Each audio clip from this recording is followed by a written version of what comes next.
आता पाहूया मुंबई आणि पुण्यातल्या टॉप 9 बातम्या।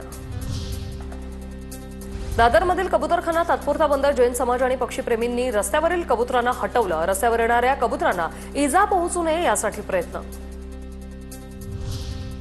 कचरा कल्याण लोकलमध्ये जागा अडवताना प्रवाशांची दादागिरी। कचरा कल्याण लोकलमध्ये बॅग ठेवत सीट अडवल्याचा प्रकार। दररोज प्रवास करणारे ग्रुप दादागिरी करत असल्याचा आरोप।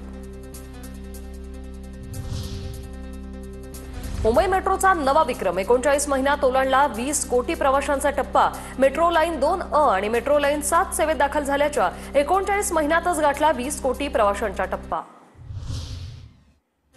पुण्यात गॅस एजन्सीकडून बुकिंग केलेलं सिलेंडर वेळेवर मिळेना। मागील 3 ते 4 महिन्यांपासून ग्राहकांची होते गैरसोय। शिवसेनेकडून गॅस एजन्सीला निवेदन। दखल न घेतल्यास आंदोलनाचा इशारा।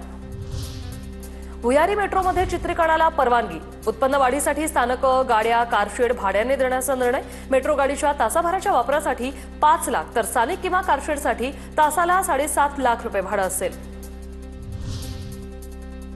मुंबई पुणे तिसऱ्या महामार्गाच्या आराखड्याचं काम सुरू। मुंबई पुणे बंगळुरू या 830 किलोमीटरच्या द्रुतगती महामार्ग प्रकल्पांतर्गत मुंबई ते पुणे असा नवा द्रुतगती महामार्ग बांधला जाणार। मुंबई स्वयंचलित दरवाजांसह लोकलचा डबा तयार। मुंब्रा दुर्घटनेनंतर मध्य रेल्वेकडून पहिला प्रोटोटाइप डबा तयार। म्हाडाला 12 वर्षात 2 लाखांऐवजी 20,000च घरं। म्हाडाचे विभागीय मंडळ आणि पालिका यांच्यातील समन्वयाच्या अभावाचा गरिबांना फटका। पुण्यातल्या विसर्जन मिरवणुकीची सुरुवात सकाळी 7लाच करू। 100हून अधिक गणेश मंडळ आपल्या भूमिकेवर ठाम। सकाळी 10 ते 5 या वेळेत मानाचे गणपती लक्ष्मी रस्ता सोडत नसल्याने हा निर्णय।